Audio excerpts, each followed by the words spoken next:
करें इससे पहले पीयूष भाई आप उस पे कर लीजिए, म्यूट कर लीजिए। Yes, thank you. So good evening everyone and welcome to CSI connect programme. और आज हमारे जो स्पीकर हैं वो डॉक्टर अंजना है। उनसे बात करने से स्टार्ट करने से पहले let me just talk about our group.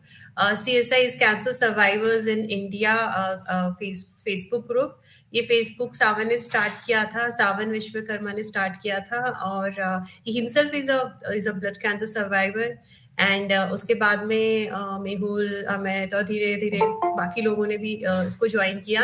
And the motive of their are actually we have a lot of things in our mind and where we want to help other cancer patients, but to be in short, 1 minute,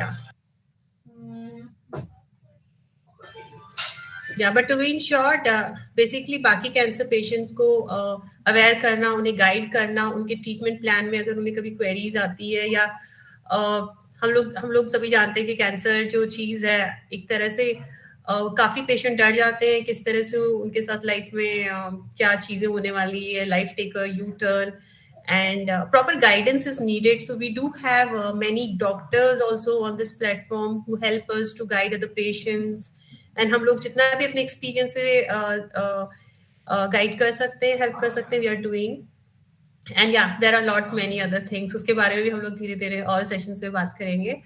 आज का जो topic है वो है cancer से related है, और we know कि it's very common, but today where we are going to focus is cancer among women, and women में मतलब किस किस तरह के कैंसर्स हो सकते हैं, और तुम्हें किस किस तरह के कैंसर होने की ज़्यादा संभावनाएं हैं, और क्या कुछ ऐसा किया जा सकता है जिससे वो जल्दी डिटेक्ट हो, कोई स्क्रीनिंग या कौन से ऐसे सिम्टम्स हैं जिनका ख्याल पेशेंट्स को रखना चाहिए, और क्या कर सकते हैं उसको प्रिवेंट करने में, और अगर प्रिवेंट नहीं कर सकते हैं तो क्या कर सकते हैं अर्ली डिटेक्शन में, और उसके बाद में और अगर कोई ऐसी ट्रीटमेंट लाइन है जिसके बारे में अगर हम अवेयर हों, so we are in better state to deal with such diseases.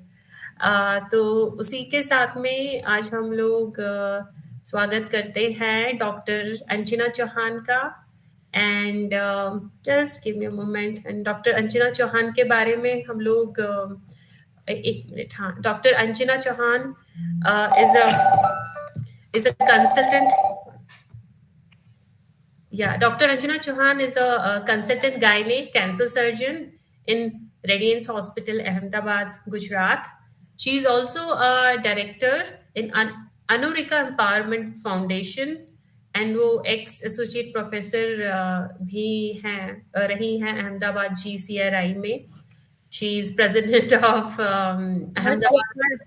It's enough, okay. Savita ji, it's enough. नहीं, थोड़ा एक दो लाइन हमें पता होना चाहिए ना हमारे स्पीकर कौन है। एक दो लाइन तो मैं बता ही सकती हूँ। ठीक है। एनी हाउ वो प्रेसिडेंट है अहमदाबाद मिनोमा society, ex committee member AOGI, ex managing committee member AOGS। I think हमारे जो डॉक्टर है वो संकोच कर रहे हैं, अपने बारे में ज्यादा बताना नहीं चाह रहे, बट या definitely I think this is a brief introduction I could give. And yes doctor Anjana, it's all yours, आप प्लीज स्टार्ट करें जो भी आप आज की प्रेजेंटेशन है। Thank you.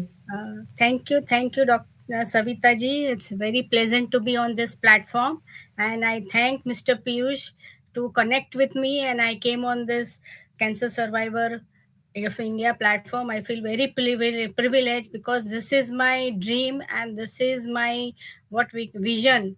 Being an oncologist since 25 years, I was very dynamic surgeon. I want to operate. ये तो फिर मुझे ऐसे लगा कि एक स्टेज ऐसा है कि why cannot we prevent?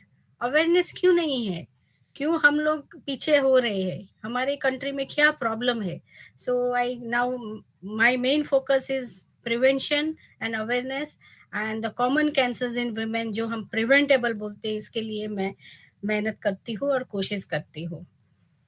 Moving forward, मैं थोड़ा कैंसर के बारे में बताना चाहती हूँ कि it is a burning topic. World में देखो तो 14 मिलियन केसेस होते हैं. कोरोना अभी आया, कितना हैवॉक कर दिया और लोग सब जागरूक हो गए.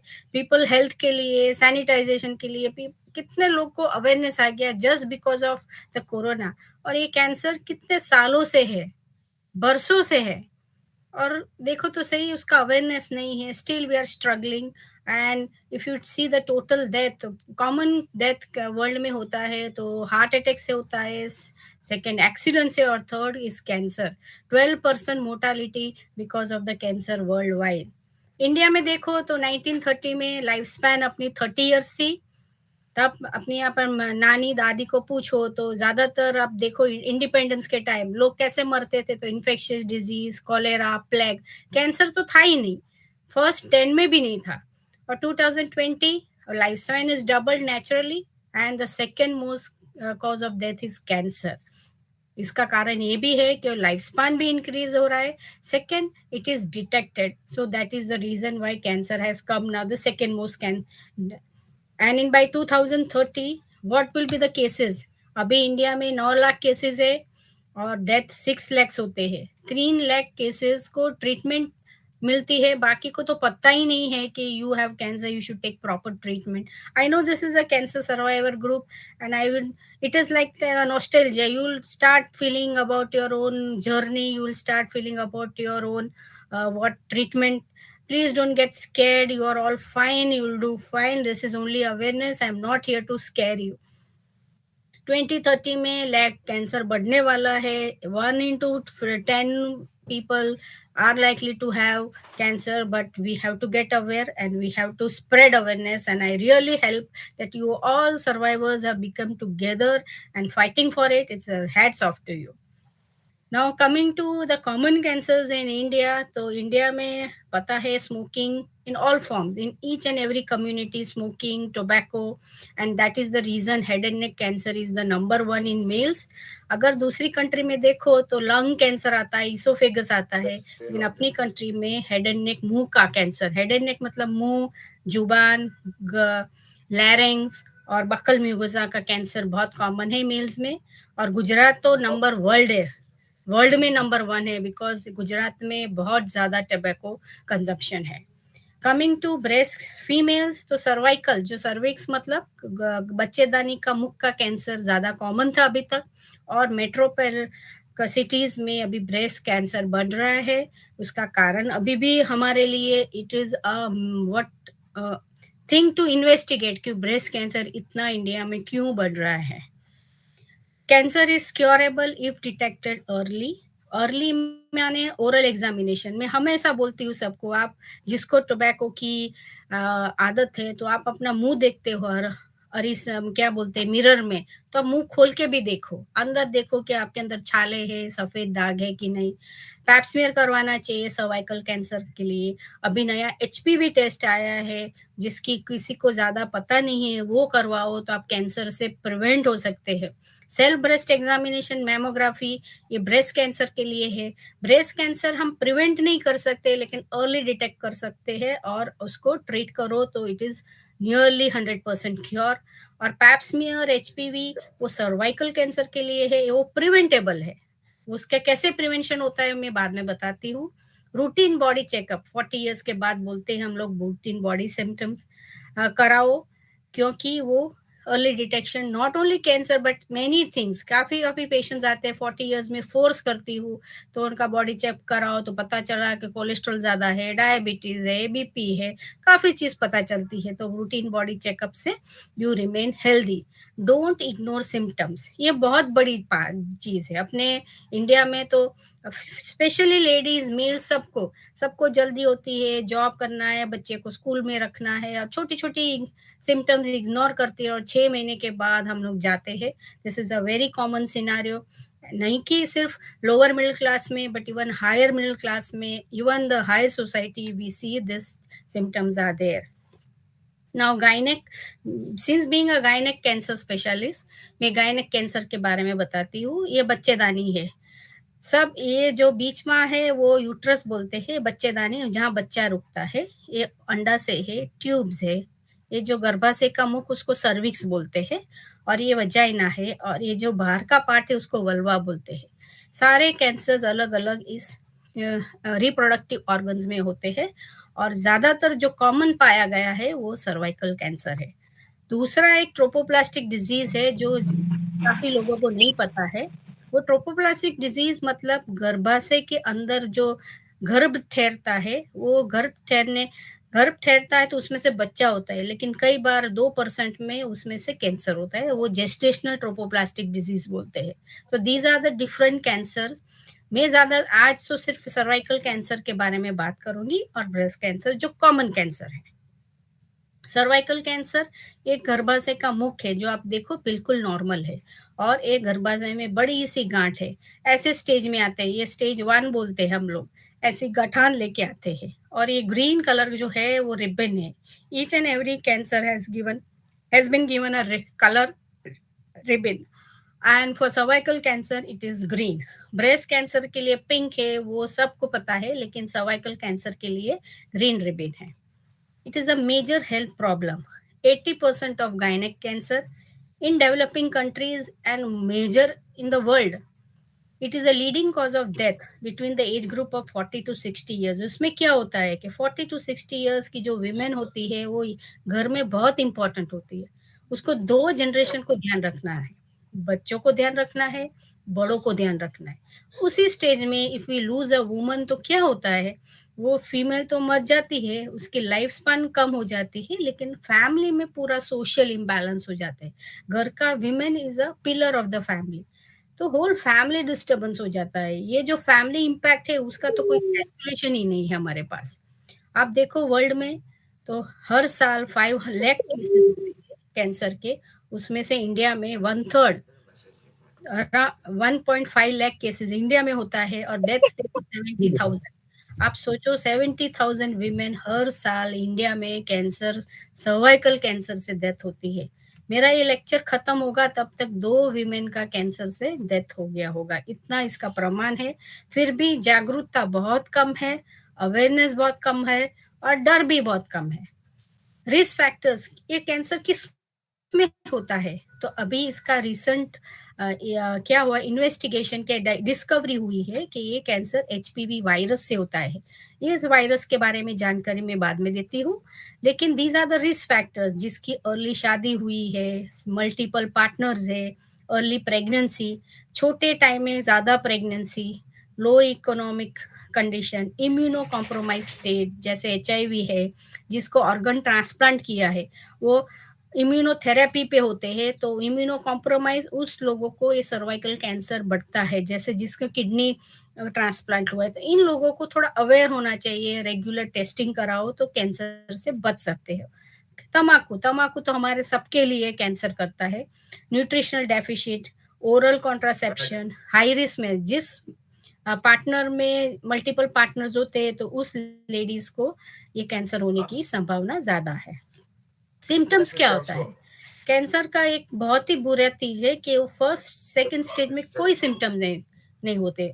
कोई भी कैंसर ले लो आप, फर्स्ट और सेकंड स्टेज में हार्डली कोई सिम्टम्स होता है, और सेकंड स्टेज के बाद वो सिम्टम्स डेवलप होते हैं। जब मैंने पहला फोटो दिखाया, जब वो गठान होती है तब इरेगुलर ब्लीडिंग होना, संभोग के बाद ब्लीडिंग होना, 2 पीरियड के बीच में ब्लीडिंग होना, पीरियड बंद हो गया, मेनोपॉज आने के बाद अगर ब्लीडिंग शुरू होता है तो उसमें 10%, ज्यादातर हम लोग उसका जब इवेल्युएशन करते हैं तो 10% सर्वाइकल कैंसर निकलते हैं। और वजाइनल डिस्चार्ज जो प्रोलॉन्ग है, लेडीज को बहुत कॉमन सिम्टम्स है, इसके लिए वो लोग कई बार निग्लेक्ट भी करते हैं, वो ट्रीटमेंट करवाते हैं, लेकिन मैं रिक्वेस्ट करूंगी कि आप अपने डॉक्टर को बोलो कि मुझे वजाइनल डिस्चार्ज है तो मेरा पैप स्मीयर करो, मेरे को कैंसर अर्ली स्टेज है कि नहीं वो देखो, ठीक है। और पेल्विक और प्रेशर चेंजेस, ये कैंसर की गांठ जब बाहर निकलती है ना गर्भाशय से के जो बच्चेदानी के मुख से बाहर निकलती है और ब्लैडर पे जाती है, आगे की तरफ यूरिन की ब्लैडर की थैली है तो वहां जाती है कई बार गठान, और पीछे जाती है जहाँ लेट्रिन की जगह पे है तो प्रेशर सिम्टम्स आते हैं। हमारे पास लेडीज इस कंडीशन में आते हैं, तब उसका स्टेज 3 स्टेज 4 हो जाता है, और हम कुछ ज्यादातर उनको दे नहीं सकते, ओनली राहत ही दे सकते हैं। अब हमको पता है ये सारे रिस्क फैक्टर है, तो प्रिवेंशन भी है कर सकते हैं। प्रिवेंशन के लिए क्या करें, प्रिवेंशन के लिए जैसे मैंने बताया कि personal hygiene is very good thing, late marriage after 18 years, फिर नानु कुटुंब सुखी कुटुंब, ये गुजरात में बोलते हैं कि limit your numbers of kid and जातीय जीवन में वफादार, जो अपनी भारतीय संस्कृति है उसको अगर निभाए तो ये कैंसर की संभावना कम होती है। और नो टेबैको, टेबैको इज अ किलर, वो पूरी मुंह से पैर तक सारे कैंसर्स करते हैं, टेबैको इज द किलर, नो टेबैको। और दूसरा है पैप्समियर कराओ। ये पैप्समियर क्या है? आफ्टर द एज ऑफ 21 एक जांच है। ये हम लोग कैसे करते हैं? इसके लिए आपको एडमिट होने की जरूरत नहीं है, आप रूटीन ओपीडी प्रोसीजर है। जैसे आप अपने गायनेक के पास गए, जैसे छोटा सा वो इंस्ट्रूमेंट डाल के जो गर्भाशय के मुख है उसमें से वो सेल्स लेते हैं, और ये सेल्स को ये ट्यूब, ये टेस्ट ट्यूब, ये स्लाइड पे वो लोग स्प्रेड करते हैं या तो सॉल्यूशन में डालते हैं, और ये स्लाइड फिर जाती है साइटोपैथोलॉजिस्ट के पास, और उसमें स्टडी करते हैं, वो सेल्स को स्टडी करते हैं। वो दिखता नहीं है आंख से, मुझे नहीं दिखेगा, मैं कैंसर स्पेशलिस्ट हूँ फिर भी मुझे नहीं दिखेगा। उस सेल्स में अंदर जो बारीक चेंजेस होते हैं वो निदान करते हैं, उसमें से वो लोग अंदाजा लगाते हैं कि फ्यूचर में ये कैंसर होने की संभावना है कि नहीं। तो पैप्समियर क्या करता है? पैप्समियर कैंसर की प्री कंडीशन को डिटेक्ट करता है, जो आंखों से नहीं दिखता है, जो सेल्स के अंदर चेंजेस है। देखो ये नॉर्मल सर्विक्स है और ये कैंसर स्टेज है, ये पूरा डेवलप होने में 15 साल लगता है, और ये पूरा एसिम्प्टोमेटिक है। ये नॉर्मल सर्विक्स को जब एचपीवी वायरस इन्फेक्शन होता है, तो एचपीवी वायरस इतना नोटोरियस वायरस है, इतना खतरनाक वायरस है, वो क्या होता है सेल्स में चला जाता है और वो सेल का पार्ट बन जाता है और वहीं ठहरता है। और विमेन की जब इम्यूनिटी स्ट्रांग होती है ना, तो वायरस को मार दिया, चलो खत्म कर दिया, लेकिन इम्यूनिटी कम है तो वायरस एक्टिवेट करके धीरे धीरे प्री कैंसर कंडीशन PIN 1, 2 और 3 करके धीरे धीरे ये प्री कैंसर कंडीशन, उसको हम स्टेज 0 बोलते हैं। और इसी कंडीशन में अगर डिटेक्ट हो जाए तो इट इज 100% क्योर। आप सोचो, हम पैप्समियर को ज्योतिष बोलते हैं कि फ्यूचर में होने वाला कैंसर उसको डिटेक्ट करता है। लोग पैप्समियर से घबराते हैं कि नहीं नहीं मुझे कैंसर नहीं, मुझे जांच नहीं करनी है। Pap smear is not for cancer detection, Pap smear is for pre invasive cancer detection where it is 100% cure. आप सोचो 10 साल लगते हैं एक कैंसर, ये कैंसर ओवरनाइट नहीं डेवलप होता है, इन्फेक्शन हुआ 10-15 साल के बाद कैंसर होता है। आप सोचो 15 साल वो लेडी को अपने बॉडी में प्री कैंसर कंडीशन है, सिंपल पैप्समियर उसको बचा सकती है, उसको डेथ से बचा सकती है, लेकिन डर और दूसरा अवेयरनेस नहीं है, इसीलिए इतना डेथ होता है। अमेरिका में जाके देखो तो अमेरिका में because of very aggressive screening, वहाँ क्या है, each and every women has to go compulsory screening. 50 साल से यूएस में, ऑस्ट्रेलिया में, यूके में ये 50 साल से एग्रेसिव, 3 साल हो गई और आपको फोन आ जाएगा कि मैडम आपका पैप्समियर वेटिंग है, यू हैव टू कम। तो अमेरिका में अभी सर्वाइकल कैंसर सेकंड में से 8 हो गया है, क्योंकि इतना कैंसर लो हो गया है because of early detection and treatment. अब ये पैप्समियर कब करवाना चाहिए? एक बार किया तो खत्म नहीं, पैप्समियर आफ्टर द 21 ईयर्स के बाद करवाना चाहिए। 21 ईयर्स के बाद एवरी 3 ईयरली, और तब HPV टेस्ट का कोई रोल नहीं है, क्योंकि बॉडी इम्यूनिटी स्ट्रांग है तो वायरस किल हो जाएगा। आफ्टर 35 पैप्समियर और HPV टेस्टिंग करो तो फायदा ये है कि एवरी 5 ईयरली आपको टेस्ट करना पड़ेगा। HPV टेस्टिंग का फायदा ये है कि अगर आपको वायरस इन्फेक्शन बॉडी में नहीं है तो आपको अगले 5 साल में कैंसर होने की संभावना नियरली 0। तो इतना इफेक्टिव पैप्समियर से HPV टेस्टिंग है। अभी पैप्समियर में चलो आ गया, क्या करें? क्योंकि ये तो कैंसर दिखता नहीं है, सेल के अंदर है, तो क्या करें? तो डॉक्टर्स के पास जाओ, तो उसकी आगे की ट्रीटमेंट कोल्पोस्कोपी है। कोल्पोस्कोपी में यानी ये दूरबीन है, दूरबीन में हम गर्भाशय का मुख देखते हैं, एक दूरबीन है, और उससे अंदाजा लगाते हैं कि कितना डैमेज हुआ है, और उसके हिसाब से हम ट्रीटमेंट करते हैं। जैसे दूरबीन में ये गर्भाशय का मुख का हम क्या बोलते हैं, बच्चेदानी का मुख देखते हैं, उसमें आप देख सकते हैं डिफरेंट टाइप्स ऑफ ये व्हाइट पैचेस देखते हैं। इससे हम अंदाजा लगाते हैं ये कौन सा प्रकार है, कौन सा स्टेज में स्टेज 0 ही है, प्री इन्वेजिव, और उसके हिसाब से हम ट्रीटमेंट करते हैं। या तो बायोप्सी ले लो, या तो उतना पार्ट को जला दो, ये डिफरेंट मेथड्स है। और तीसरा मेथड है कि पूरा पार्ट निकाल दो, वो गर्भाशय की या बच्चेदानी का जो मुख है वो निकाल दो, बात खत्म, आपको यूट्रस निकालने की जरूरत नहीं है, आपको आगे ट्रीटमेंट की कोई जरूरत नहीं है और यू आर 100% क्योर। आप सोच सकते हो पैप्समेयर का खर्चा कितना है, 800 रुपया, HPV कराओ तो कितना है, 2000 रुपया, ये ट्रीटमेंट कराओ तो कितना है, 10,000 के 15,000 होता है। आप गवर्नमेंट हॉस्पिटल में जाओ तो सब फ्री है। आप सोचो ये छोटी सी जांच आपको कैंसर से रोक सकती है, ट्रीटमेंट से रोक सकती है, लेकिन आपको हम लोग डरते हैं और लेडीज को ये पता नहीं होता है, और इतनी सिंपल प्रोसीजर जो 100% क्योर है उसका अवेयरनेस नहीं है। आप देख सकते हो ये गर्भाशय के डिफरेंट टाइप के नॉर्मल मुख है और ये सब कैंसर की गठाने हैं, फट जाती है गठान और जब ब्लीडिंग होता है, पेन होता है, तब हमारे पास लेडीज आती है। अब कैंसर हो गया तो क्या करते हैं हम, जब विमेन कैंसर के साथ होती है तो हम स्टेजिंग करते हैं। यही बात हम डॉक्टर सविता जी से कर रहे हैं कि कैंसर की ट्रीटमेंट आप कैंसर स्पेशलिस्ट के पास कराओ तो अच्छा रहता है, क्योंकि ये अपने आप में खुद बड़ा सा ट्रीटमेंट प्रोटोकॉल्स होते हैं। जैसे गर्भाशय का मुख का जो ये गांठा अगर गर्भाशय के मुख पे है तो हम स्टेज 1 बोलते हैं, ऐसे गर्भाशय के मुख के बाहर निकल जाता है तो स्टेज 2 बोलते हैं, और आगे फैल जाता है तो स्टेज 3 बोलते हैं। स्टेजिंग इसलिए इम्पोर्टेंट है, उसके हिसाब से ट्रीटमेंट नक्की होती है। स्टेज 1 में हम सर्जरी कर सकते हैं, और जो कैंसर की सर्जरी है वो अलग है, उसको रेडिकल वर्धाइम हिस्टेरेक्टोमी बोलते हैं, साथ में हमको लसिका ग्रंथि निकालना पड़ता है। स्टेज 2 और स्टेज 3 में ऑपरेशन नहीं कर सकते हैं। ज्यादातर हमारे पास है कि नहीं कर दो मैडम ऑपरेशन, पर नहीं हो सकते। आप सोच सकते हो ये गर्भाशय की थैली यहाँ से निकलती है, यहाँ कैंसर बाहर निकाल के बोन तक चला गया है।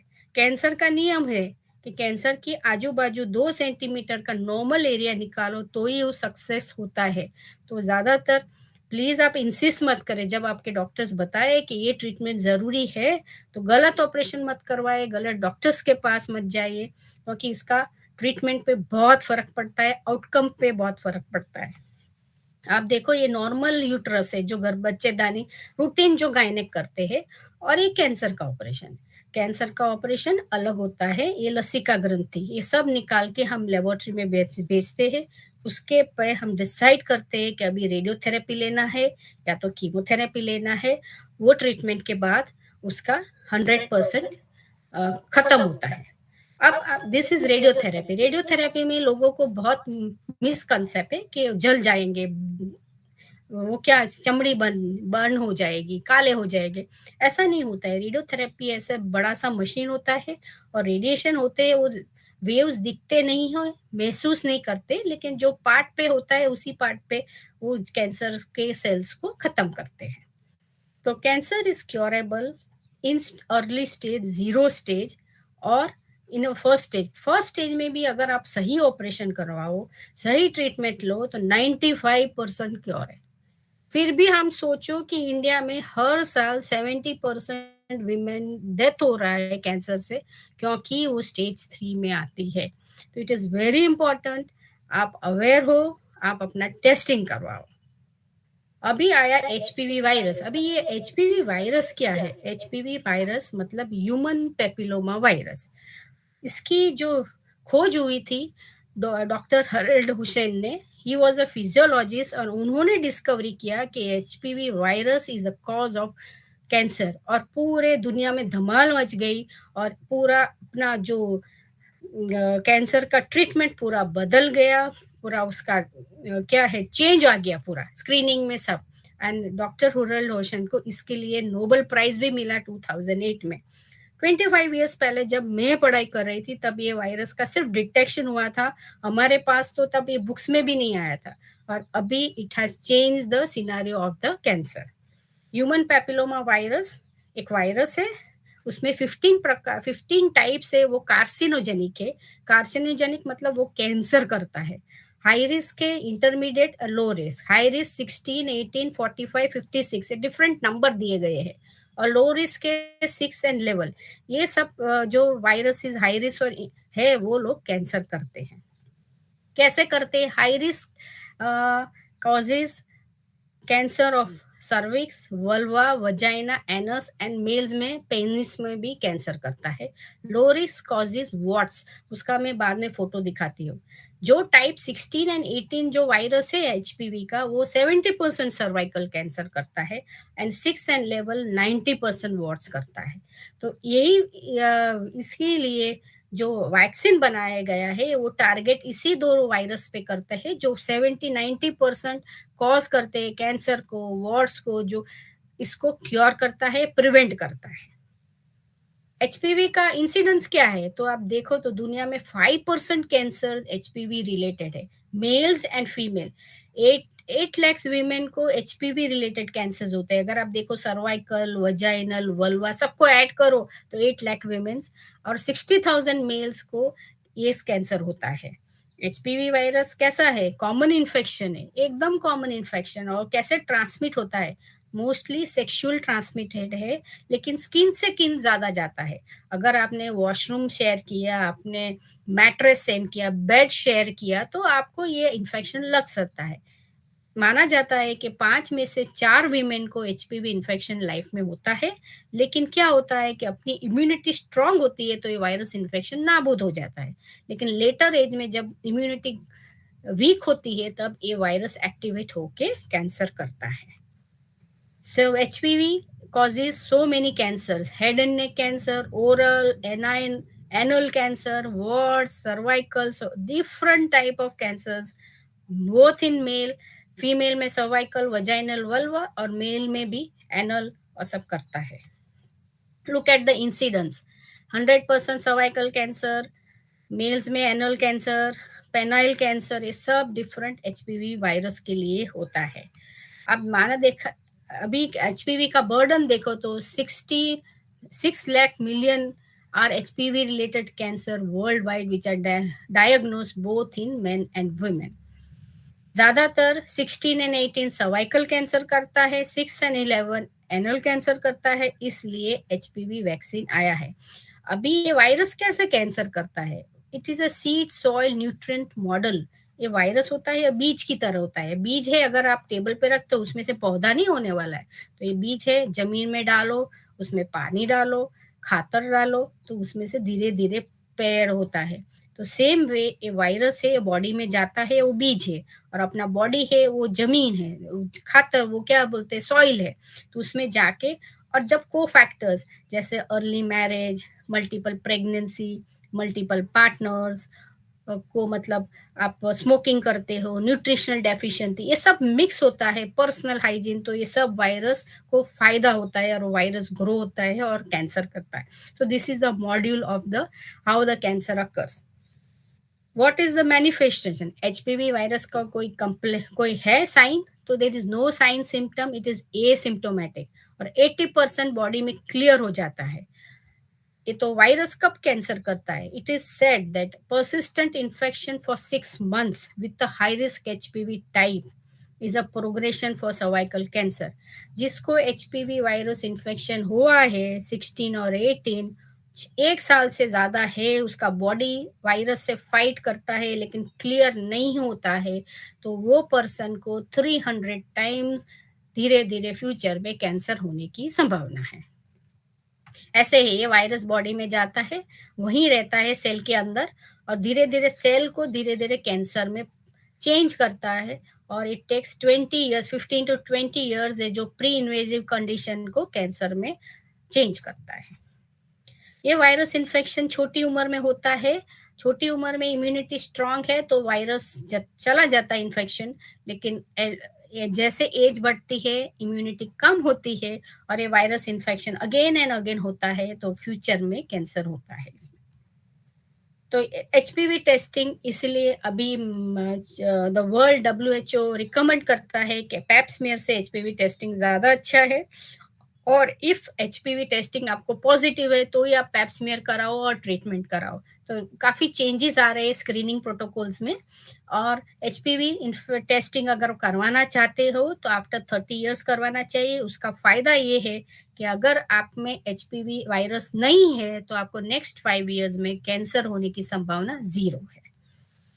कमिंग टू HPV वैक्सीन, पता चल गया है कि वायरस है तो वैक्सीन है। तो वैक्सीन क्या काम करता है? तो वैक्सीन लगाने से, वैक्सीन VLPs होते हैं, वो लगाने से तो क्या होता है, वायरस को बॉडी में अटैच नहीं होने देता, इसलिए प्रिवेंट करता है।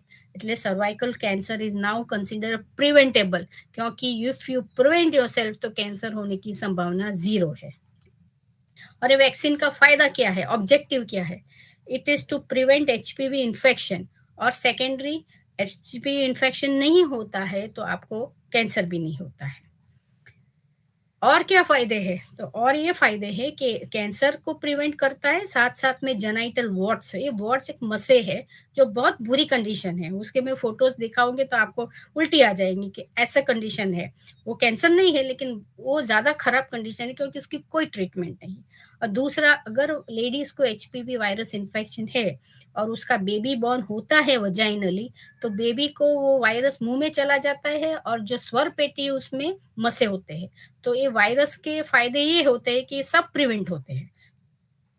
और वायरस जो है, मैंने बोला 4 के प्रकार के, 16, 18 तो गार्डस मतलब आते हैं क्वाड्रीवैलेंट वैक्सीन, और 9 to 45 वेस्टर्न कंट्री में उसका अवेलेबल, वेस्टर्न कंट्री में उसके गाइडलाइंस है, इंडिया में भी उसका अभी रिकमेंड किया है, अप्रूव किया है।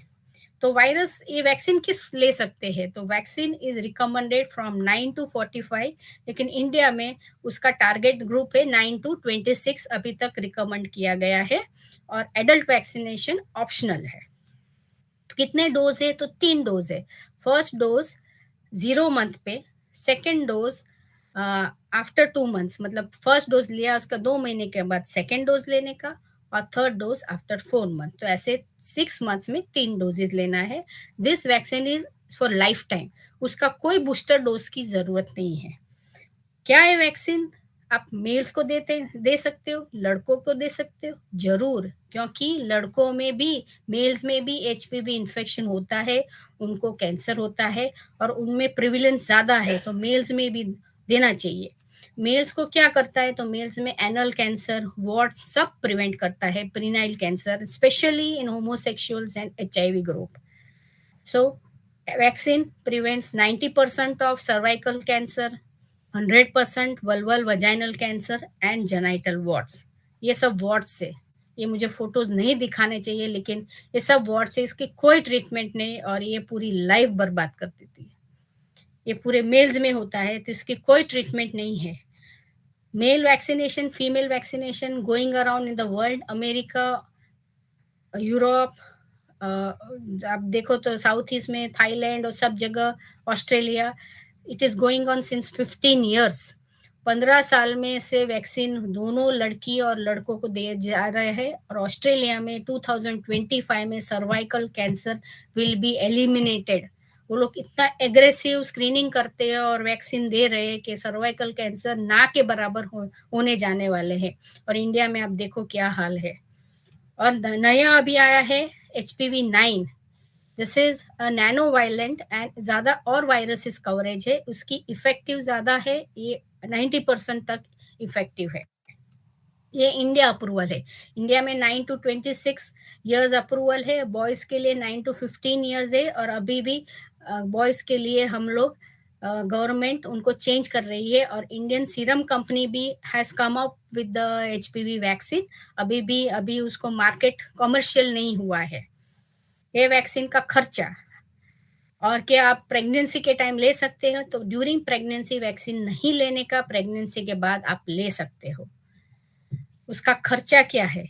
तो खर्चे में अगर देखो तो ये गाड़ा जो क्वाड्रीवैलेंट है वो अराउंड 4000 का आता है, और जो नैनो वैलेंट है वो अराउंड 10,000 का आता है। आप सोचो कि 10,000 का वैक्सीन 3 डोज तो 30,000, बच्चों को 30,000 वैक्सीन लगाने का, लोगों को 30,000 बहुत बड़ी रकम लगती है। लेकिन अगर आप देखो, आप शादी में जा रहे हो, ये जा रहे हो, गोल्ड खरीदने जा रहे हो, तो 50, 1 तोले का कितना है? 50,000 रुपए, ठीक है। मैं हमेशा बोलती हूँ सबको, आप अपनी बेटी को 1 तोला सोना कम देना। शादी में इंडिया में तो इवन गरीब आदमी है, रिक्शा वाला है, वो भी सोना देता है अपनी बेटी को। मैं बोलती हूँ कि आप सोना मत दो, उसको वैक्सीन दो, vaccine will prevent her from cancer. सोने से कोई जान नहीं मिलती है। लेकिन ये चीज समझनी जरूरी है अपने बॉडी के लिए, अपने बच्चों के लिए। पैसा की जब इंडियन वैक्सीन आएगी तो काफी सस्ती होगी, और अभी तो ये वैक्सीन अवेलेबल है तो अपने बच्चों को देना चाहिए। तो खर्चा ऐसा है और उसका साइड इफेक्ट नहीं है। ये WHO का विजन है, a world without cervical cancer. तो कैसे पॉसिबल है? बाय टारगेट बाय 2030, क्योंकि वेस्टर्न कंट्री में इफेक्टिव स्क्रीनिंग, इफेक्टिव वैक्सीनेशन से कैंसर का रेट कम हो गया है, सर्वाइकल कैंसर। तो WHO ने विजन दिया है 90% girl has to be vaccinated, 70% women has to be screened by HPV, and 90% women has to be identified by cervical cancer and treated. आप इंडिया में सोच सकते हो क्या अपना परसेंटेज है? इंडिया में वैक्सीनेशन 0.1% है, क्योंकि अवेयरनेस नहीं है, लोगों को समझ नहीं है कि वायरस से कैंसर होता है। दूसरा, 70% HPV टेस्ट होना चाहिए। नॉर्मल पैप्समेयर इंडिया में अभी सिर्फ 2% है। 70% बाय 2030 बहुत बड़ी टारगेट है। ये सिर्फ गवर्नमेंट की रिस्पॉन्सिबिलिटी नहीं है, सिर्फ डॉक्टर की रिस्पॉन्सिबिलिटी नहीं है, ये सोसाइटी का हर एक इंडियन की खुद की जवाबदारी है कि ये विजन के लिए खुद अपनी रिस्पॉन्सिबिलिटी समझो, खुद अपनी बेटियों को वैक्सीन दिलाओ और अपनी वाइफ का टेस्टिंग कराओ, तो ही हम लोग ये टारगेट को अचीव कर सकते हैं। So for cervical cancer, get HPV testing, get vaccinated. अगर HPV टेस्टिंग नहीं करना है तो पैप्समेयर भी कर सकते हो। सेफ सेक्स अपने बच्चों को सिखाओ और वैक्सीन लो। These are the preventable aspects of cervical cancer. और कैंसर के बारे में ये बताती हूँ कि सर्वाइकल कैंसर की ट्रीटमेंट करो तो अगर प्राइवेट सेक्टर में जाओ तो ऑपरेशन का 1.5 लाख रुपया आता है, और फिर रेडियोथेरेपी लो तो उसका 1 लाख रुपया, तो 2.5 लाख का खर्चा होता है। आप सोचो कहाँ 200 का 2000 का टेस्टिंग, कहाँ 10,000 का वैक्सीन, और कहाँ 2.5 लाख का खर्चा। आप समझ सकते हो। अगर आप ये सोचो तो बड़ी चीज कर सकते हो अपनी लाइफ में, बहुत बड़ा डिसीजन ले सकते हो और पूरी लाइफ आप cancer free, cancer, cervical cancer free बना सकते हो, सिंपल एक पैप टेस्ट और एक वैक्सीन के वजह से। Now second topic is breast cancer, जो कॉमन कैंसर है, गायनेक में नहीं आते। ब्रेस्ट कैंसर खुद अपने स्पेशलिटी है, लेकिन बिकॉज गायनेक के पास लेडीज ज्यादा जाती है, कंफर्टेबल है, तो एज अ सर्जन मैं ब्रेस्ट एग्जामिनेशन करती हूँ, मैं डिटेक्ट करती हूँ, फिर मैं पेशेंट्स को रेफर करती हूँ डॉक्टर के पास अगर पेशेंट को कुछ हुआ तो। ब्रेस्ट कैंसर भी राइज है, 8 में से 1 वीमेन को ये कैंसर होता है। और उसके कारण क्या है? तो जैसे सर्वाइकल कैंसर में रिस्क फैक्टर्स है, तो ब्रेस्ट कैंसर में लैक ऑफ ब्रेस्ट फीडिंग। आजकल के वीमेन को अपना बॉडी का बहुत वो है आउटलुक, और ये और ज्यादातर मिसकंसेप्ट है कि अगर ब्रेस्ट फीडिंग कराओ तो फिगर खराब हो जाता है। तो ये मिसकंसेप्शन बहुत गलत है। ब्रेस्ट फीडिंग से फिगर खत्म नहीं होता है, लेकिन breast feeding will prevent you from cancer development. Obesity, fatty foods, alcohol and 10% chances hereditary, अगर मदर और मासी और हो तो ब्राका पॉजिटिव हो तो आपको ये कैंसर होने की संभावना है। दूसरे रीजन अर्ली मिनार्की जब फर्स्ट पीरियड चालू होता है। आजकल तो सभी लड़कियों को 10-12 साल में हो जाता है, तो ये रिस्क फैक्टर है फ्यूचर में। These are all risk factor for breast cancer. Late menopause, 50 साल के बाद पीरियड आता है, 55 के बाद पीरियड आता है, 55 के बाद, तो ये रिस्क फैक्टर है। लेट प्रेगनेंसी, 35 ईयर्स के बाद प्रेगनेंसी करो। नो प्रेगनेंसी, नली पैरस वुमेन, तो कोई बच्चा नहीं है, तो ये सारी वुमेन को ब्रेस्ट कैंसर होने की संभावना ज्यादा है। जैसे पैप्समियर है, HPV टेस्ट है सर्वाइकल कैंसर, वैसे early detection, breast cancer prevent नहीं कर सकते हम लोग, लेकिन उसको अर्ली डिटेक्शन करने के लिए 3 मेथड है। एक तो screening mammography, second self breast examination, और third clinical breast examination by an expert. Self examination of breast, वो क्या है? अपने ब्रेस्ट को खुद को देखना है 2 तरह से। एक तो आपको मिरर में देखना है, दूसरा आपको महसूस करना है। मिरर में मैं हमेशा बोलती हूँ, एक बड़ा सा मिरर या तो वॉशरूम में होना चाहिए। अपने ज्यादातर लोगों को छोटा होता है, जो लोअर मिडिल क्लास है उनके पास छोटा मिरर होता है, बड़ा रखो और उसमें एक बार मुंह खोल के देखो और दूसरी बार अपना ब्रेस्ट देखो, तो आपको पता चलेगा। आप खड़े खड़े अपना ब्रेस्ट देखोगे तो सिर्फ अपर पार्ट दिखेगा, आप मिरर में देखोगे तो पूरा ब्रेस्ट आपको दिखेगा। तो ब्रेस्ट को महसूस करने के लिए आपको फिंगर टिप्स नहीं लेकिन फ्लैट फिंगर से एग्जामिन करना है। आपको पूरा ब्रेस्ट में ऊपर से नीचे, ये ब्रेस्ट सिर्फ जो बाहर दिखता है, जो हैंगिंग है वही ब्रेस्ट नहीं है। ब्रेस्ट चालू होता है आपको कॉलर बोन से, फिर बगल में जाता है, ये पूरा पार्ट आपका ब्रेस्ट है। पूरा आपको फिंगर से, फ्लैट फिंगर से टेस्ट करना है। काफी वीडियोस भी अवेलेबल है, आपको चाहे तो मैं वीडियो भिजवा दूंगी सविता मैम को, और she can spread to everybody कि how to examine your breast. और जब मिरर के सामने खड़े हो तो आपको सामने खड़े पे देखना है, हाथ कमर पे रख के देखना है और हाथ पीछे रख के देखना है। उसमें क्या होता है, जो गठान नीचे होती है तो ऊपर आती है तो आपको दिख सकती है, और चामड़ी जो स्किन है उसमें कोई चेंजेस है वो देख सकते हो। दूसरा, आप ब्रेस्ट को एग्जामिन करना है, वो हाथ से करना है। जो ब्रेस्ट एग्जामिन करना है उसके ऑपोजिट हाथ से आपको एग्जामिन करना है, उसका सर्कुलर मूवमेंट में करना है। साइंस ऑफ ब्रेस्ट कैंसर क्या है, तो गठान होनी, changes in the skin, nipple में से ब्लीडिंग होना, स्किन डिम्पलिंग, जैसे ऑरेंज का पील होता है वैसे अगर स्किन हो जाए, ये सारे चेंजेस फॉर ब्रेस्ट कैंसर है। तो ब्रेस्ट सेल्फ एग्जामिनेशन कब करना है, तो महीने में एक बार। Still after menstruation, during menstruation नहीं करना है, लेकिन after menstruation you have to do it once in the month after periods, क्योंकि पीरियड के टाइम ब्रेस्ट एनग्रॉज होता है तो पेन होता है, तो उसके बाद करो 10 दिन के बाद। और जिसको मेंस्ट्रुएशन नहीं है वो तो एक भी कोई डेट पकड़ लो, अपनी बेटी की बर्थ डेट पकड़ लो, उसी दिन आप बाथरूम में सबसे बेस्ट है सोप लगा के करो, या तो ऑयल मसाज के टाइम आप जब ऑयल बॉडी में लगा रहे हो तब आप अपनी ब्रेस्ट एग्जामिन कर लो। दूसरी वो ये हमने देखा तो सेल्फ ब्रेस्ट एग्जामिनेशन है। अब clinical breast examination after the age of 40 it is recommended कि आप अपनी ब्रेस्ट एक बार साल में एक बार अपने गायनेक के पास या तो ब्रेस्ट सर्जन के पास जाके अपनी ब्रेस्ट एग्जामिनेशन करवाओ। और थर्ड मेथड है मेमोग्राफी। मेमोग्राफी ईयरली करवाने का बोलते हैं, 2 ईयरली करवाने के आफ्टर द एज ऑफ 40। और ये नॉर्मल मेमोग्राम है, एक मेमोग्राम में ब्रेस्ट कैंसर की गठान है। फायदा क्या है स्क्रीनिंग करने से, सेल्फ ब्रेस्ट एग्जामिन किया, मेमोग्राफी किया, इसका फायदा क्या है, तो फायदा ये है कि आप रूटीन अगर ब्रेस्ट एग्जामिनेशन करते हो तो आपकी गठान जो डिटेक्ट होती है 1 सेंटीमीटर की, इतनी छोटी सी गांठ, मतलब वो जैसे बोले चने की दाने की तरह। और हमारे पास आते हैं 3 सेंटीमीटर, 4 सेंटीमीटर, 5 सेंटीमीटर, कई बार पूरी ब्रेस्ट पत्थर की तरह हो जाती तब आते हैं, क्योंकि डर है उनको, पता नहीं है। और इनमें फर्क क्या है, तो ये स्टेज 1 कैंसर है और ये स्टेज 4 2 3 कैंसर बोलते हैं। ट्रीटमेंट में ये फर्क है कि स्टेज 1 में आप अपनी ब्रेस्ट बचा सकते हो, गठान निकाल दो फिर आप ट्रीटमेंट लो तो बचा सकते हो। स्टेज 3 में पूरा ब्रेस्ट निकाल देना पड़ता है। अभी ब्रेस्ट एग्जामिनेशन की गाइडलाइंस क्या है कब करने का, तो self breast examination after the age of 20। ज्यादातर स्कूलों में और कॉलेजेस में अभी हम लोग अवेयरनेस करना काफी चाहते हैं कि after the age of 20 a girl should know how to examine a breast, she should know her breast. And clinical breast examination every 3 yearly after the age of 40, mammography annually after the age of 40, ये उसकी recommendation guidelines है। अभी आपने breast examination किया,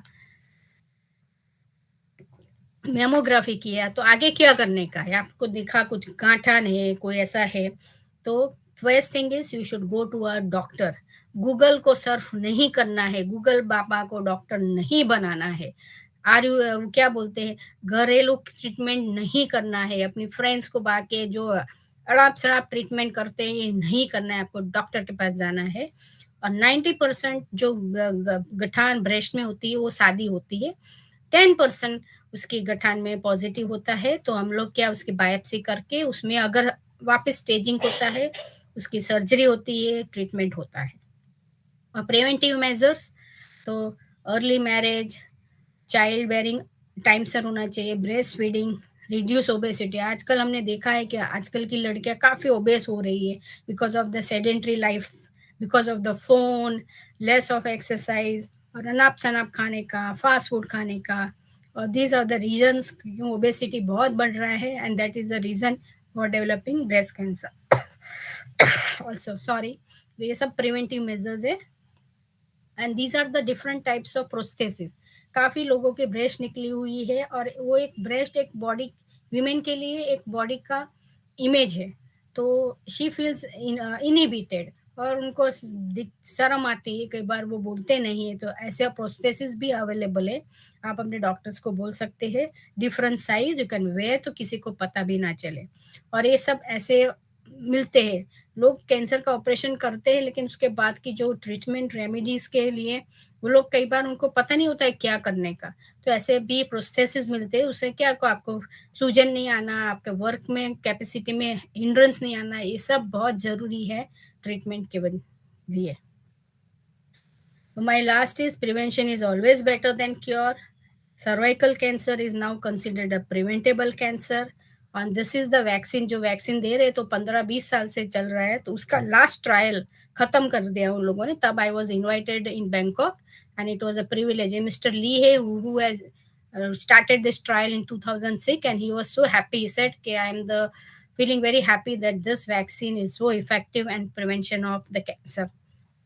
and मेरी जो company अनुरिका foundation, हमारा जो मेन इनिशिएटिव हेल्थ में है that is HPV awareness and vaccination. हमारा 3 वर्टिकल्स है, HPV awareness, HPV testing and हमारा एचपीवी वैक्सीनेशन।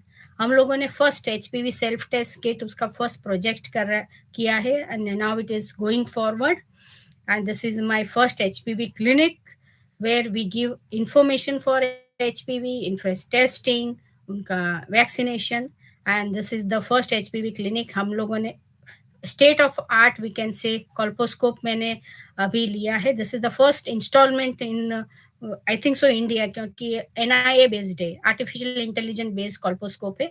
इसमें आप देख सकते हो और उसका निदान कर सकते हो and this was very good coverage in the media. So this is our vision, WHO का विजन है and we all should all get together and fight for this vision and come forward for this vision. So pap smear, જાગ્યા ત્યારથી સવાર, અમે ગુજરાતીમાં કહે today you got aware, get your wife HPV tested, pap smear. This is a cervical cancer logo. We have to fight for cervical cancer. We have to prevent our daughters from cancer. We have to tell them about safe sex. We have to tell them about protection. We have to tell them about the vaccine. And अपने लड़कों को मत भूल जाना, उनको भी HPV vaccine जरूर लगाए।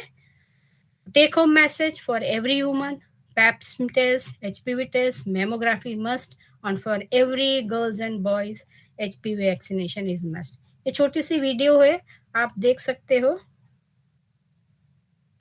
ये MSD का ने बनाया था सारा, बहुत अच्छी लगी। पिक्चर देख ली? देखा क्या हुआ? ये गेट क्रैशर्स ना कहीं भी पहुंच जाते हैं, जरा सा अटेंशन किया तो एकदम क्लिंगी हो जाता है, एकदम एचपीवी की तरह। सो एचपीवी, तुझे एचपीवी नहीं पता?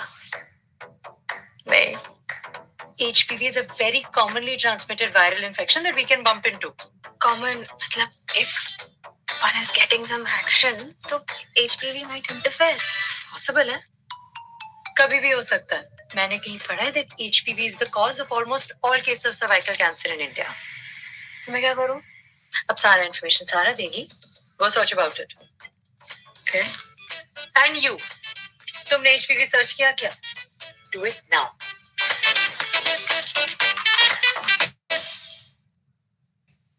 So, Dr. Anjana, if you can forward this video to us. Yes, sure. We can put it on our group. Savita, you can take the video and have it. Yes, definitely. I was going to say कि हमें भेज दीजिए, हम लोग इसको लगा देंगे. This is my last slide. Thank you very much. Okay. Thank you so much, Dr. Anjana Chauhan. और आपकी एक्चुअली इतनी सिंपल लैंग्वेज में थी कि अभी काफी लोगों ने एक्चुअली ज्वाइन करने की कोशिश की, but we are facing some technical problem, तो ज्यादा लोग नहीं ज्वाइन कर पाए। लेकिन ये वीडियो हमने रिकॉर्ड किया है और इसको हम लोग अपने YouTube चैनल पे डालेंगे, तो आई एम श्योर वहाँ पे काफी लोग आके वहाँ पे देखेंगे। और हम लोगों से के पास में भी जब कोई पूछता है, कुछ क्वेश्चंस होते हैं, तो we direct them to go and watch that and know more about that. तो मुझे सबसे इंटरेस्टिंग और सबसे अच्छी बात आज की प्रेजेंटेशन की लगी कि ऐसे लगा नहीं कि डॉक्टर्स के जो टेक्निकल टर्म्स हैं वो ज़्यादा यूज हुए हैं, एक बहुत ही सादी भाषा में, मतलब जिसको मेडिकल नहीं समझ में आती वो भी समझ सकता है उसको अपनी प्रिवेंशन के लिए किस तरह के कैंसर्स हैं वुमेन में और क्या प्रिवेंशन है, क्या स्क्रीनिंग है, कैसे ट्रीटमेंट है। आपने बड़े अच्छे अंदाज में ये बात भी बताई कि हम लोग कैसे 2000 का खर्चा और फिर 10,000 के खर्चे के बारे में या 30,000 के खर्चे के बारे में सोचते हैं, but we never think about it if we get the disease how much we are going to spend at that point of time. तो ये होता है लोगों के दिमाग में, पर तब ध्यान नहीं देते क्योंकि हमेशा ये सेफ लेके चलते हैं कि ये तो बीमारी पता नहीं होगी या जो भी है, जो भी हमारे इसके पीछे है। गोल्ड की अगर 1 लाख की चेन लेनी है तो 2 मिनट भी नहीं लगाते, लेकिन ये प्रिवेंशन के लिए हम लोग बहुत सोचते हैं। बट एनी हाउ मैं ज्यादा टाइम नहीं लूंगी, आपका बहुत बहुत थैंक्स। बट आज हमारे काफी जो गेस्ट भी हैं, डॉक्टर निखिल हैं, अर्चना चौहान, श्वेता, नेहा, जो भी है, मतलब थैंक यू सो मच आप सभी को भी। And any questions you have please, हम लोग अभी इसको 10-15 मिनट एक्सटेंड कर सकते हैं क्योंकि हमने लेट ही स्टार्ट किया है। तो if we have any questions please feel free, आप अपने आप को अनम्यूट करके आप पूछ सकते हैं। एनीवन? ये सारी वीडियोस ना ओपन डोमेन पे है, सारी मिलेगी, आप HPV डाल के सारा अली खान करो। अनुरिका के हमारे जो है उसमें भी सारी वीडियोस उन लोगों ने ओपन डोमेन पे रखी है। 2-3 वीडियोस है, मैं भेज दूंगी, ग्रुप में ही डाल दूंगी। जी डेफिनेटली। और अमृत भाई, या फिर हम लोग ये भी कर सकते हैं ना कि जो वैसे सर्च तो सब लोग, सबको पता होता है कि यूट्यूब पे अवेलेबल है, लेकिन लिंक देना क्या बेहतर रहता है हमें। हाँ, और एक चीज और है, ये जो how to self breast examine जो हम करते हैं, इसका भी हम लोग वीडियो है मेरे पास, वो भी रख देंगे। जी जी बिल्कुल। ये सब ऐसे चीजें हैं जिससे हमें डेली कुछ ना कुछ क्वेश्चन आता है। जी 2-3 डेज बिफोर एक का मुझे ऐसे ही एक क्वेश्चन आया कि मैं पाप स्मीयर कैसे करूं। She was a South Indian staying in Lucknow.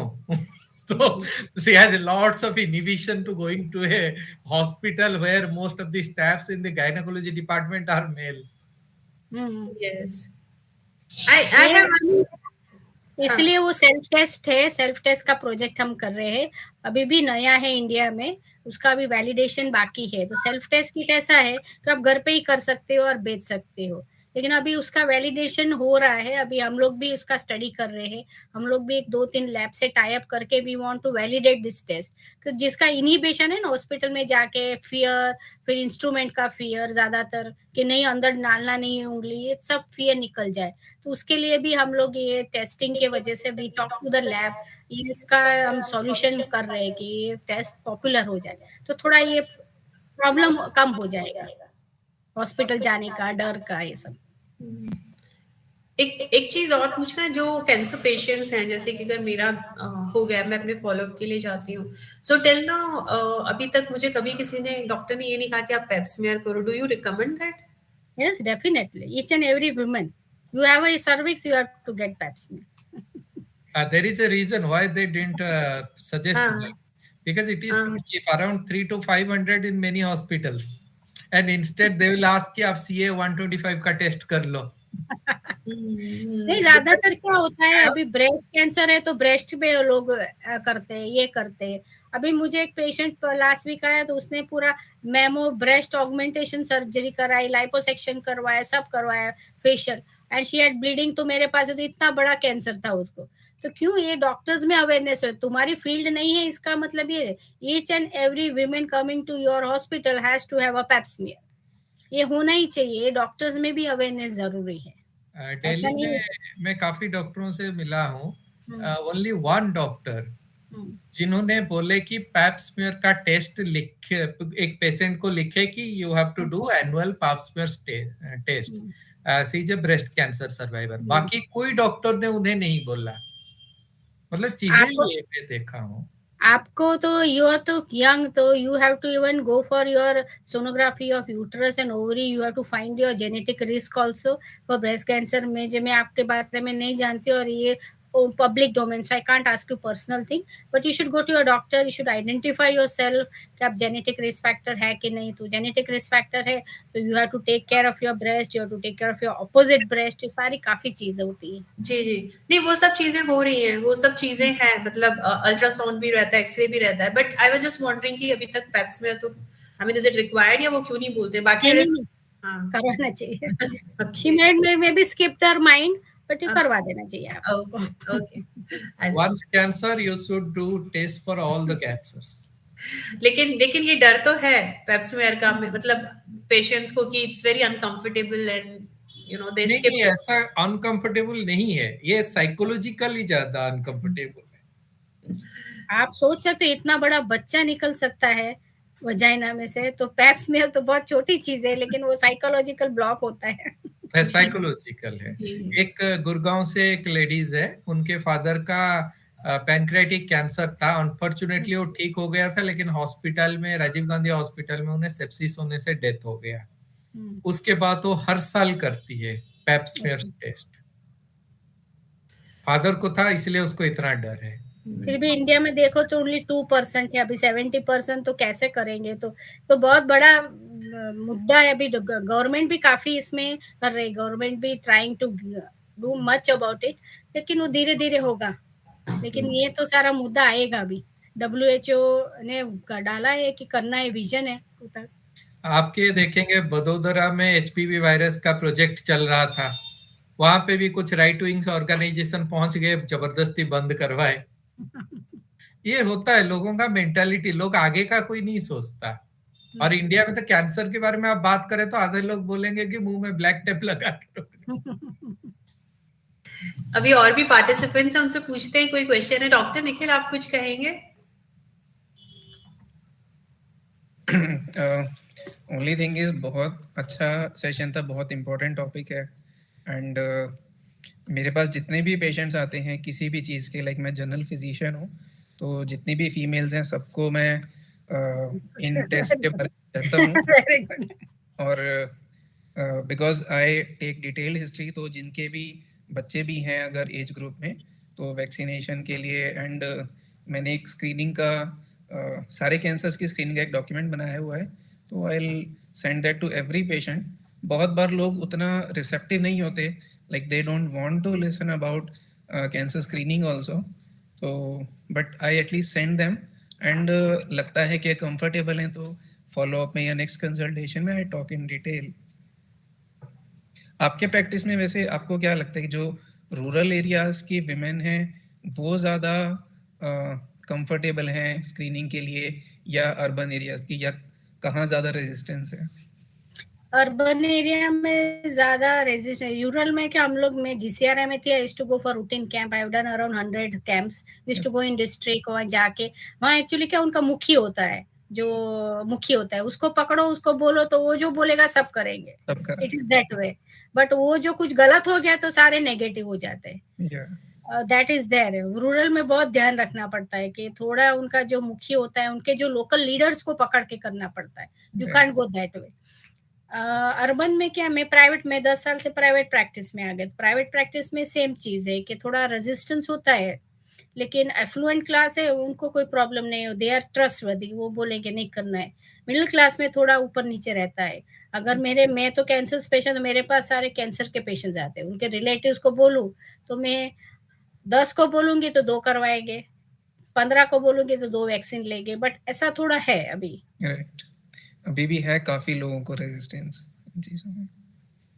वो पैकेज में करवा देते, जैसे बैंक के है, सब मिलिट्री में है, वहां तो उनको पैकेज में आता है. बैंक्स वाले को पैकेज में पेप्समेयर है, तो सारे वो आते हैं करवाने के, बैंक के जो है. लेकिन दूसरे में ऐसे नहीं फिक्स होता है तो नहीं आते हैं. तो कॉर्पोरेट ऑफिस में है, वहाँ हेल्थ चेकअप का पैकेज होता है, उसमें पेप्समेयर इंक्लूडेड है, तो हो जाता है उसमें. मैमोग्राफी स्टिल, मतलब जैसा मैं देखता हूँ कि कंपैरेटिवली ज्यादा लोग करवा रहे हैं, बट फिर भी नहीं करा रहे हैं. मैमोग्राफी में क्या आता है कि 25 इयर्स, क्योंकि इतना अवेयरनेस है, और वो है ना सोफिस्टिकेटेड ट्यूमर है, क्योंकि वो ग्लैमरस ट्यूमर हो गया है. बेबी सेट इज एक गरीबों का ट्यूमर है और वो ग्लैमरस ट्यूमर है. तो क्या होता है कि इवन 25 साल की लड़कियां मैमोग्राफी करवाती, जो जरूर नहीं है. वो जाके वॉकिंग करवा देती है। 18 साल, आई सीन 22, 24, क्या ब्रेस्ट में पेन होता है because of the hormonal imbalance, ये सब के वजह से, तो जाके मैमोग्राफी करवाए। जरूरी नहीं है, mammography should not be done because the age of reproductive age the breast is very soft, you have to go for sonography rather than mammography. लेकिन अवेयरनेस नहीं होते, वो करवा देते हैं मैमोग्राफी के लिए इतना काउंसलिंग नहीं करना पड़ता है, वो करवा देते हैं, लेकिन पैप स्मीयर के लिए काफी होता है। इनफैक्ट पैप स्मीयर अगर एक बार कराएं तो लाइक एचपीवी के साथ कराएं तो 5 इयर्स की छुट्टी होगी, बट फिर भी लोग 5 इयर्स की छुट्टी कम कराते हैं। और ये बोलते हैं अगर 3 बैच एचपीवी टेस्ट करवाए आपने 10 साल में, 15 साल में, तो कैंसर होने का 0 लाइफ में। एक क्वेश्चन मैं आपसे पूछना चाहूंगा, सॉरी, जैसे एचपीवी वैक्सीन के लिए 46 की एज है, आपने बाहर यहाँ 26 की है, तो मेन उसका जो कंसेप्ट है आई थिंक सेक्सुअल इंटरकोर्स की वजह से है, तो क्या 26 के बाद एक्चुअल में इफेक्टिव है वैक्सीन? हाँ, इसमें ना 2 चीज है, एडल्ट वैक्सीनेशन और यंग वैक्सीनेशन। 9 इयर्स में इसलिए दे रहे हैं कि प्री मराइट जो कंसेप्ट, प्री सेक्सुअल एक्टिविटी दो तो effective is very, antibody level is very good. 26 के बाद ये बोलते हैं कि अडल्ट वैक्सीनेशन है, क्योंकि एचपीवी वायरस इन्फेक्शन का जो एक्टिवेशन बाद में होता है, तब जब इम्यूनिटी लो होता है तब होता है। और 26 के बाद क्या होता है कि अपनी कंट्री में कम है, लेकिन वेस्टर्न कंट्री में न्यू पार्टनर, मल्टीपल पार्टनर्स ये होता है, तो you are chances having reinfection. So the protection is not up to the 9 years लड़की में जो इम्यूनिटी है उतना 26 में नहीं होने वाला है, लेकिन फिर भी because you are susceptible to the infection and the activation, जो वायरस छोटी उम्र में लगा है वो रिसेसिव करके बैठा है बॉडी में, वो 26 में एक्टिवेट होना शुरू हुआ, तो अब वैक्सीन लेते हुए तो आपको प्रोटेक्शन मिलने वाला है। ओके, तो it is recommended up to the age of 47, वो लोग बोल रहे हैं। और ये प्रोफिलैक्टिक वैक्सीन है, अभी they are still working on therapeutic vaccine. So once therapeutic vaccine will come, so it will be as a therapy also. Okay, thank you. Thank you. Mehul?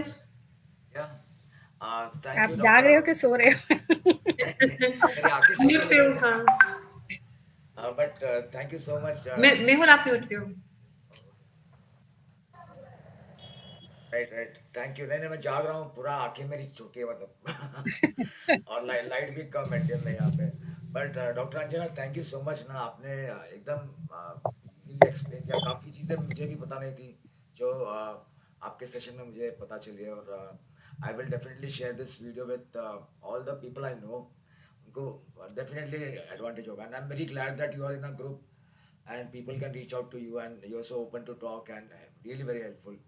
और आप थैंक यू मत बोलिए, क्योंकि हम आपको वापस बुलाएंगे, वापस बुलाएंगे सेशन करने के लिए।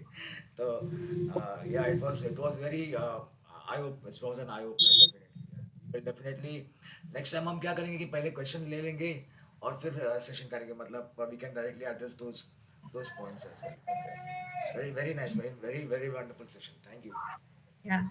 यस, हम नेक्स्ट टाइम क्वेश्चंस ले लेंगे मेहुल। और आई थिंक ये आज वाला भी काफी ठीक था, क्योंकि हमें इस तरह के सवाल मिलते भी नहीं शायद, which was covered by doctor Anjana, की ये सब आपको करना चाहिए। तो क्वेश्चन पूछने के लिए भी हमें एक बेसिक इंफॉर्मेशन होनी चाहिए, तो आई थिंक वो भी बहुत यूजफुल रहेगा। और पीयूष आप कुछ कहेंगे? उनका बीच में एक्चुअली अनम्यूट हुआ था, तो मुझे लगा वो I mean he wants to say something और आस्क। पीयूष आप एक्चुअली आज थोड़ा घर पे ऐसा था कि मैं मतलब पार्टिसिपेट इतना नहीं कर पाया एक्टिवली, घर पे थोड़ा मतलब बच्चे खेल रहे थे। Otherwise I am thank you very much doctor Anjana, आपने अच्छी तरह से मतलब सेशन लिया, काफी सारी चीजों का इंफॉर्मेशन दिया, और पर्टिकुलरली एचपीवी वैक्सीनेशन तो मेरा खुद का भी एक ड्रीम है, और इस ड्रीम को मतलब आगे बढ़ाने के लिए आपकी मेरे को जरूरत पड़ेगी। Definitely I will connect you, और again thank you very much for your session. Just because of you I am here today. Thank you. तो कुछ ना कुछ रीजन होता है, मतलब कोई ना कोई रीजन से कनेक्ट होते हैं, और बहुत सारे मतलब अब अच्छे नेक रीजन के लिए हम जुड़े हैं, तो अच्छे लोग जुड़ते ही जा रहे हैं। हाँ बिल्कुल। बिल्कुल, कहीं ना Thank कहीं you. हम लोग थैंक यू पीयूष भाई, थैंक यू, आपने ही कनेक्ट करवाई, बात बिल्कुल सही है, thanks to doctor Ranjana as well. और हम आपको बुलाते रहेंगे, and if we have any question, any queries और होगा तो आप, we will definitely reach out to you. And before we actually close today's session, there is a small token of appreciation. I will just share my screen, just give me a moment.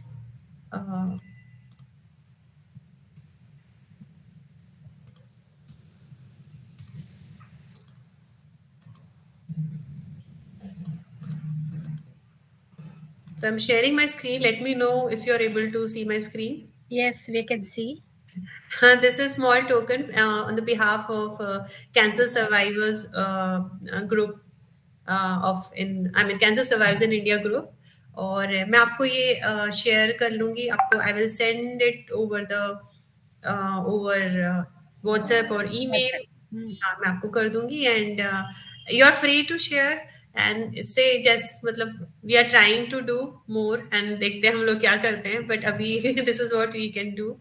And thank you once again, thank you so much, and looking forward for more informative session from Dr. Ranjana going forward. हम आपसे definitely connect करेंगे, and I really loved the way you have presented. बहुत ही मतलब simple language में था, कोई भी जो it's not about कि मतलब एक गांव से भी कोई होगा उसको सारी सब समझ में आएगा आप क्या बता रहे हो, and that's why we keep this sessions also in Hindi English mix करके उसको जितना सिंपल बना सकते हैं, so that लोगों को समझ में आए, ज्यादा मेडिकल टर्म्स ना यूज करते हुए वो कोशिश करते हैं। और यहाँ पे आपने बहुत ही wonderfully, I mean it was really really awesome, thank you so much. Thank you, just send me the recording so I can keep it with me also. yes We have a YouTube channel, we do upload there also. Okay, very good. हम लोग I can send to my patient ना, सब कई बार मुझे बोलते हैं madam आपका कोई लेक्चर तो मैं भेज सकती हूँ। नहीं, हम लोग जैसे ही उस पे अपलोड करेंगे I will share the link, हम आज ही कर देंगे। Okay, fine. Okay, Thank you. Thank you Good day, everyone.